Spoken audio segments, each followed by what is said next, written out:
नमस्कार दोस्तों, स्वागत है आप लोगों का अपना एडू हब यूट्यूब चैनल में।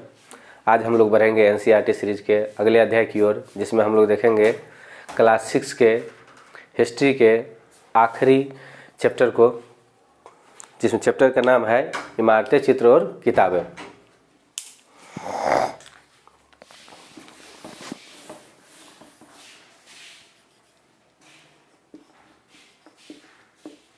इमारतें,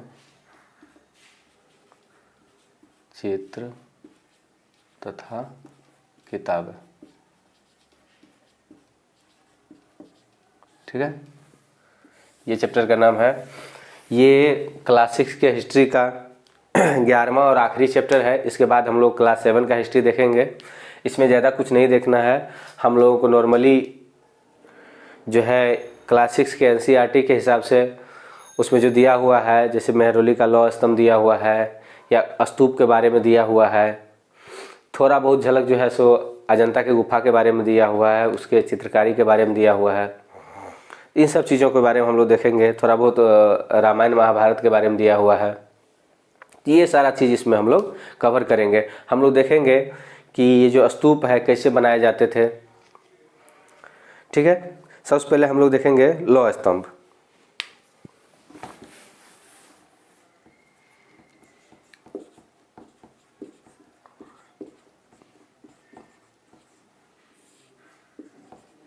मेहरौली का लौह स्तंभ। ये लौह स्तंभ जो है कुतुब मीनार के परिसर में स्थित है। कहाँ स्थित है? कुतुब मीनार के परिसर में।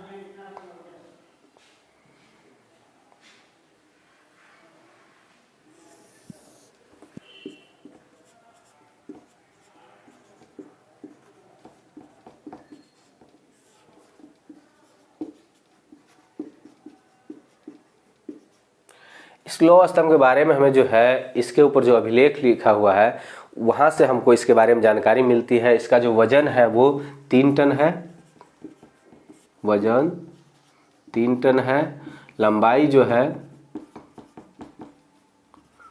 लंबाई 7.2 मीटर है। ठीक, ऐसा कहा जाता है। उस पर जो लिखा उसके इसमें जो है चंद्र नाम के शासक का उल्लेख मिलता है, जो संभवतः गुप्त वंश से रिलेटेड थे। इस लौह स्तंभ पे जो अभिलेख लिखा हुआ, अभिलेख उकेरा हुआ है, उसमें जो है चंद्र नाम के शासक का उल्लेख मिलता है। ठीक है, चंद्र नाम के शासक का उल्लेख मिलता है। इस लौह स्तंभ की सबसे बड़ी खास बात यह है कि इसमें इतने वर्षों के बाद भी, लगभग ये जो है 1500 साल पहले के आसपास जो है निर्माण हुआ था, और इतने वर्षों के बाद भी अभी तक इसमें जंग नहीं लगा है। ठीक है, इसकी सबसे खास बात क्या है कि अभी तक इसमें जंग नहीं लगा है। ये हम लोगों ने देखा मेहरौली का लौह स्तंभ। ये मेहरौली जो है दिल्ली में स्थित है।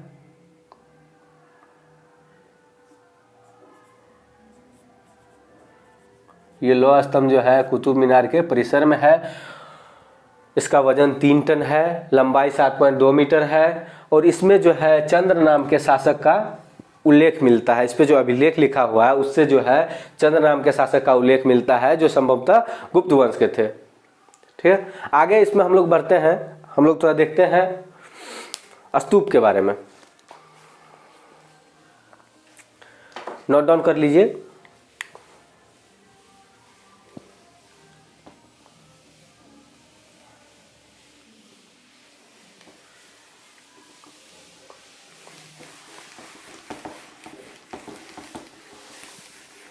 देखिए, एक्चुअली क्या होता है कि हम लोग मेन चीज़ें जो है देख रहे हैं क्लास 6 के एनसीईआरटी। तो क्लास 6 के एनसीईआरटी में जो तथ्य दिया हुआ है उन्हीं तथ्य को लेकर हम लोग आगे बढ़ेंगे। ये धीरे धीरे जैसे हम लोग 7 में जाएंगे और उसको विस्तार से पढ़ेंगे, 8 में जाएंगे और उसको विस्तार से पढ़ेंगे। जब आप बुक देखेंगे क्लास 6 का तो देखेंगे हमारे अतीत 1, हमारे 7 का देखेंगे हमारे अतीत 2, 8 का देखेंगे हमारे अतीत 3। तो कहने का मतलब हम लोग धीरे धीरे आगे बढ़ेंगे। अभी आप लोग को लगता है अरे यार क्या ये छोटी छोटी चीज़ों को हम लोग देख रहे हैं, लेकिन जब हम आगे बढ़ेंगे इसी को डिटेल से देखेंगे। ठीक है, अब हम लोग थोड़ा स्तूप के बारे में देख लें। स्तूप,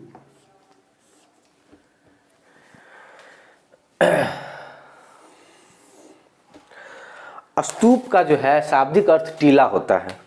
ठीक है,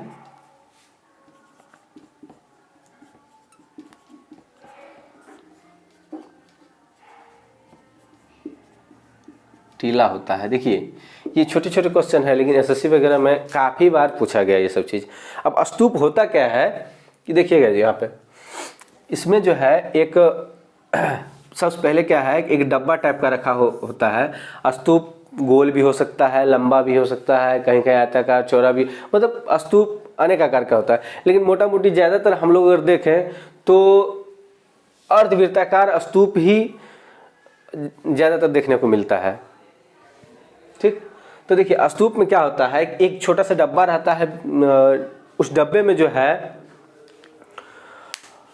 जो भगवान बुद्ध थे या उनके अनुयायी थे, उनके शरीर का कोई अवशेष, दांत या कोई हड्डी वगैरह हो गया, या उनके द्वारा यूज किया गया कोई पात्र हो, या फिर कोई सिक्का हो, ठीक, या कोई बहुमूल्य पत्थर हो, तो इस सब चीज़ों का संग्रह रहता है इस डब्बे में। ठीक, ये जो एक डब्बा रहता है इन सब चीज़ों में इसका संग्रह रहता है। इस डब्बे को हम लोग जो है धातु मंजूषा कहते हैं। ठीक है, क्या कहते हैं, धातु मंजूषा। ठीक है, अब देखिए ये नीचे डब्बा रख दिया गया। अब इसको क्या किया गया कि मिट्टी से ऐसे करके टीला बना दिया गया। ठीक, अब बाद में इसको जो है इस मिट्टी के टीला के ऊपर फिर ईंट लगा दिया गया, बाद में फिर पत्थर को तराश के इसके ऊपर लगा दिया गया। तो देखिए इसमें ये हो गया आपका स्तूप। अब इसके चारों साइड जो है यह स्तूप, ये बेस हो गया, जमीन हो गया। अब इसके चारों साइड जो है इसे करके एक प्रदक्षिणा पथ रहता है। ठीक, ये एक रास्ता हो गया जिसमें लोग जो है मंदिर वगैरह में देखे होंगे कि जब हम लोग जाते हैं पूजा करने, तो मंदिर की पूजा करने के बाद मंदिर के चारों साइड ऐसे 5 बार या जो भी वहाँ का रूल्स है, रीति रिवाज है, उसके हिसाब से हम लोग घूमते हैं। तो ये जो है ये हो गया प्रदक्षिणा पथ। ठीक, प्रदक्षिणा पथ। अब देखिए प्रदक्षिणा पथ को जो है रेलिंग से घेर दिया गया। ठीक है, यहाँ पे एक गेट हो गया। ठीक है, अब इसको जो है ये रेलिंग डाल दिया गया। ठीक है, अब इस रेलिंग को जो है वेदिका कहते हैं। ठीक है, ये जो प्रवेश द्वार हो गया जहाँ से हम लोग एंट्री करेंगे, इस प्रवेश द्वार को जो है तोरण कहते हैं। क्या कहते हैं, तोरण। ठीक है, इसमें हम लोगों ने ये जो घूमने के लिए बनाया जाता है उसको हम लोग प्रदक्षिणा पथ कहते हैं। जो रेलिंग दिया रहता है साइड से उसको वेदिका कहते हैं। जो प्रवेश द्वार रहता है उसको तोरण कहते हैं। इसमें जो ये छोटा सा डब्बा रखा रहता है जिसमें जो है उनके बुद्ध या उनके अनुयायी के शरीर के कोई अवशेष हो गया, दांत हो गया या कोई हड्डी हो गया, ये वगैरह रखा जाता है, उसे हम लोग धातु मंजूषा कहते हैं। तो इतना चीज आप लोगों ने देखा। अब इसमें क्या होता था, ये जो रेलिंग है या प्रवेश द्वार है, इस पे जो है चित्रकारी किया जाता था। ठीक है, विभिन्न तरह का चित्र बनाया जाता था इसको सुंदर दिखाने के लिए, सजाने के लिए।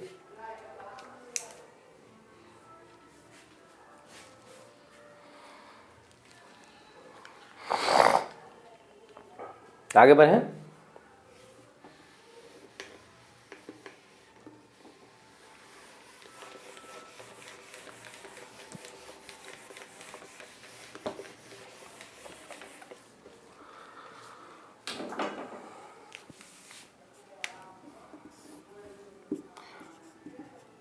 स्तूप के चारों ओर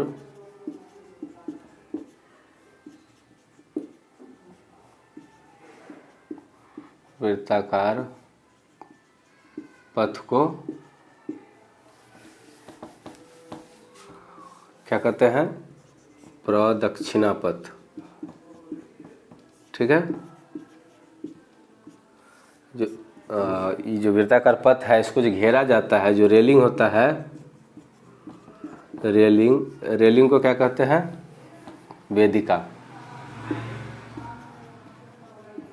ठीक है, जो प्रवेश द्वार होता है,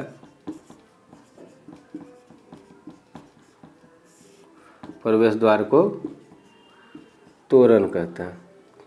ठीक है, इतना चीज हम लोगों ने देखा। अब इसी समय में क्या है कि कुछ मंदिर का भी निर्माण होता है।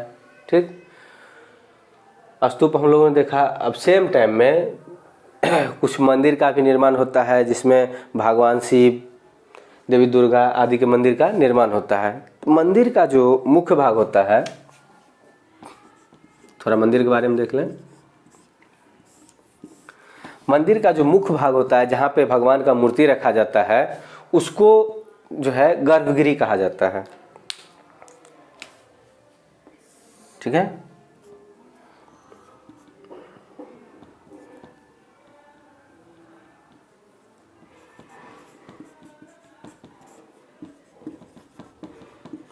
मूर्ति रखने की जगह को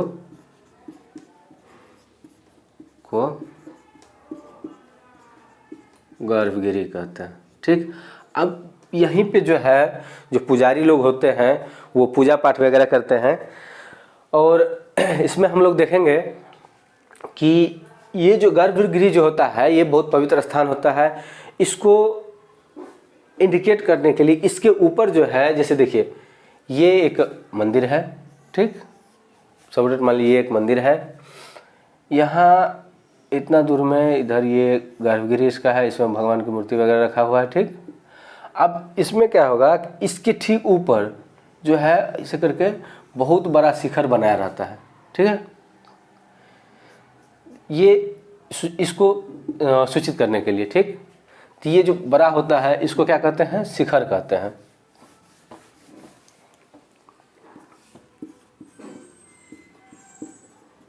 गर्भगृह के ऊपर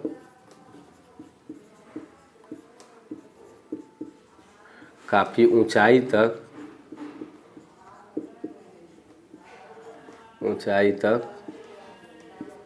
शिखर बना रहता है, शिखर बना होता है। ठीक है, अब मंदिर में एक जगह होता है जहाँ पे लोग बैठ के विचार विमर्श करते हैं, सभा वगैरह होता है, उसको मंडप कहा जाता है। ठीक है, तो मंदिर के बारे में हम लोग को यहाँ से इतना ही जानकारी मिलता है। हम लोगों ने देखा मेहरौली का लौह स्तंभ, स्तूप, मंदिर। अब जैसे जैसे हम लोग बढ़ेंगे अब हम लोग देखेंगे कि स्तूप और मंदिर का निर्माण उस समय होता कैसे था। ठीक, क्योंकि अभी के जैसे तो उस समय ना मशीनरी थी ना औजार था, तो उस समय इस सब का निर्माण होता कैसे था, इन चीज़ों को हम लोग देखेंगे। इसमें होता क्या था उस समय कि सबसे पहले जो है एक बड़ा सा पत्थर ढूंढ के निकाला जाता था। ठीक, और उस पत्थर को सबसे पहले जो जगह चिन्हित किया जाता था कि यहाँ पे मंदिर बनना है, उस जगह पे लाया जाता था। उसके बाद उस पत्थर को काट काट के उसका जो बेस बनाया जाता था, चौखट बनाया जाता था, गेट बनाया जाता था, पाया बनाया जाता था, छत बनाया जाता था। तो उस पत्थर को फोड़ फोड़ के बनाया जाता था। सारा चीज़ तो मान लीजिए नीचे कर लिए धरातल पे, लेकिन जब खंभे लग गए उसके बाद जो है उसको सेट करना बड़ा मुश्किल होता था। बनाने के बाद उसको एक दूसरे के ऊपर, जैसे मान लिया हम लोग ने खंभा बनाया तो खंभा के ऊपर फिर हमको जो छत रखना है तो वो बहुत भारी होता था, हैवी होता था, तो उन सबको लगाना बहुत मुश्किल होता था। ठीक, तो इस सब में जो है काफ़ी ज़्यादा पैसा खर्च होता था। तो ऐसा कहा जाता है कि संभवतः राजा रानी ही ज़्यादातर मंदिर वगैरह बनवाते होंगे। ठीक, चूँकि आम लोगों के बस की बात है नहीं, बहुत ज़्यादा पैसा खर्च होता था, बहुत ज़्यादा श्रम की ज़रूरत पड़ती थी, बहुत ज़्यादा लेबर की ज़रूरत पड़ती थी, बहुत ज़्यादा समय भी लगता था। तो ये सब काम, मंदिर वगैरह बनवाने का काम जो है ज़्यादातर राजा वगैरह ही करते हैं। इसमें जो है जो मंदिर में दर्शन को आते हैं वो जो है जो उपहार लाते हैं उससे मंदिर का सजावट किया जाता था। जैसे सांची के स्तूप का देखेंगे तो एक हाथी दांत का जो व्यापारी रहता है उसने जो है वहाँ का जो प्रवेश द्वार है, तोरण है, उसको बनाने का खर्च दिया। तो जब मंदिर आप जाइएगा तो वहाँ पे देखिएगा कि बहुत सारे लोगों का नाम लिखा रहता है। तो उन लोगों ने कहीं ना कहीं किसी न किसी काम के लिए मंदिर में कुछ डोनेशंस दिए हैं, कुछ उपहार दिए हैं। तो इन सब चीज़ों का चर्चा मिलता है। ज़्यादातर लोग उस समय जो है जो माला बनाने वाले होते थे, जो परफ्यूम बनाने वाले होते थे, ये सब लोग जो है मंदिर में दान दिया करते थे। ठीक है, आगे बढ़ें।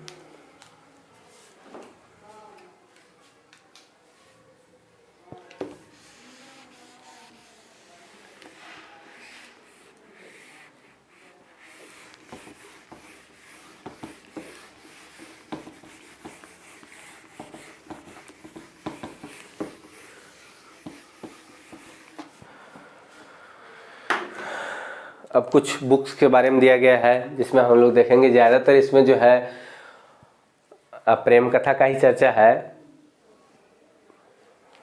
एक तमिल महाकाव्य है,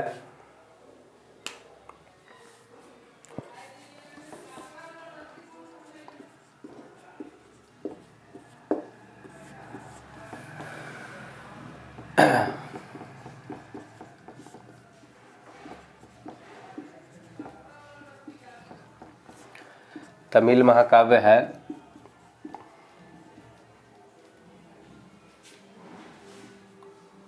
शिलप्पदिकारम।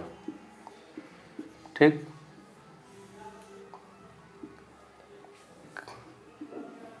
इसके रचनाकार हैं इलांगो नामक कवि हैं।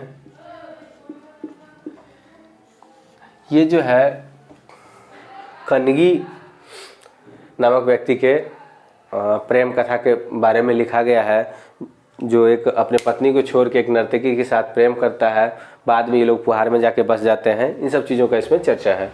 एक और तमिल महाकाव्य है मणिमेखलाई।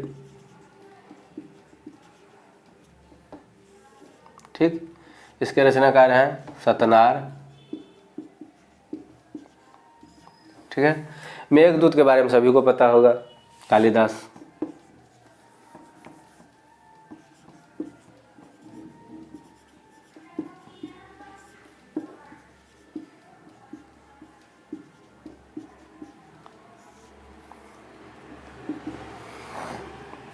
इन 3 पुस्तक का चर्चा इसमें दिया हुआ है। ठीक है, आगे हम लोग देखेंगे तो थोड़ा बहुत रामायण का भी झलक दिया हुआ है, महाभारत का भी दिया हुआ है।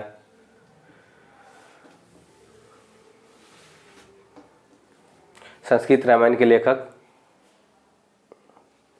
के बारे में बताया गया है। इन सब चीज़ों का जो है इसमें चर्चा किया गया है। ठीक है, उसके बाद आर्यभट्ट का आर्यभट्टियम के बारे में चर्चा किया गया है। ये सब छोटी छोटी चीज़ों के बारे में इसमें दिखाया गया है।